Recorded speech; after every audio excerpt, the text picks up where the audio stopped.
William Seward was a leading Republican of the 1850s and 60s. He was Secretary of State under Lincoln and Johnson from 1861 to 1869. He was the best Secretary of State since John Quincy Adams. He also helped prevent Great Britain and France from entering the Civil War on the side of the South. This man was a strong expansionist and was from New York, and he also had a big idea.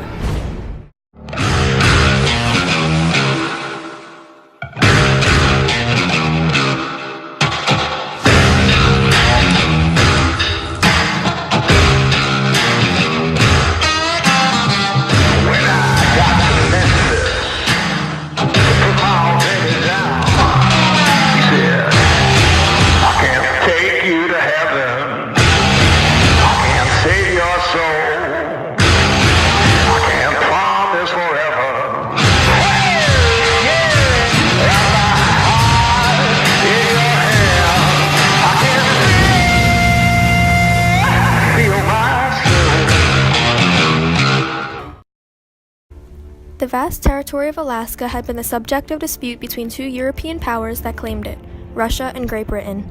Russia wanted Alaska to establish a colony for seal hunting. Great Britain threatened to take it over, so it became more trouble than it was worth, so they began looking for buyers.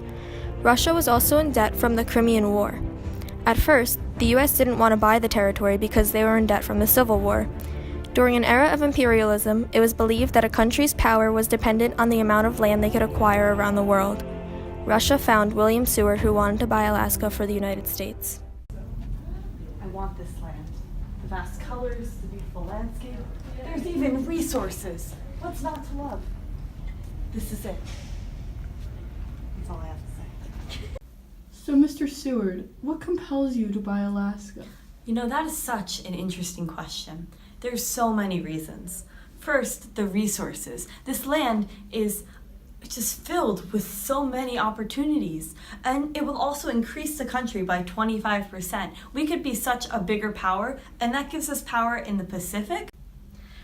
I'm gonna let you guys in on a little secret. I was so eager to get this land that I started negotiating for it before I even got Congress's approval, but we're gonna keep that on the DL.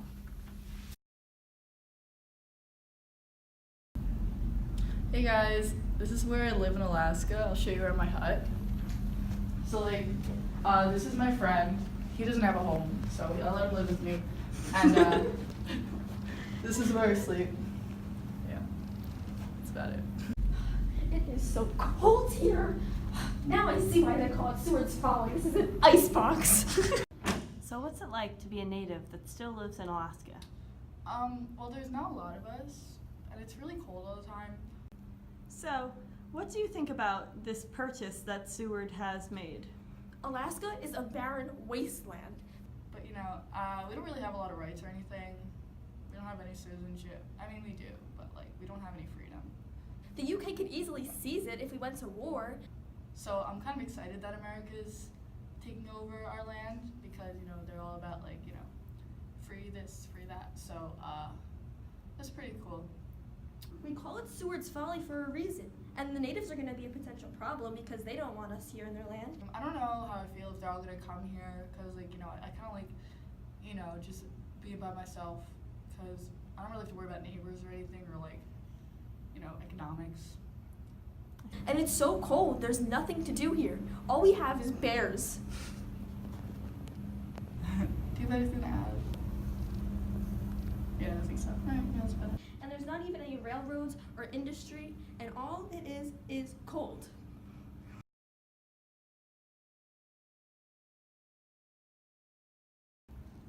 So, a lot of the Americans think that your purchase was a bad idea.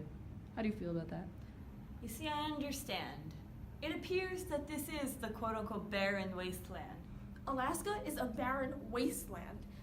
But however, there is so many resources here. There's even resources. What's not to love? And they will soon see the potential that I see in it.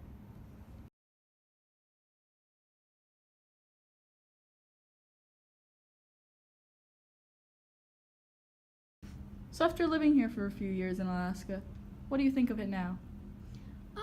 Well, it's actually not that bad here. The scenery is pretty nice, and there's resources that were found. Like, people found gold, so over 60,000 people came here in 1888, so there's a lot of resources here. There's also timber, petroleum, lumber, and I think I might start a business because we can really make money off of this, and it's pretty good land.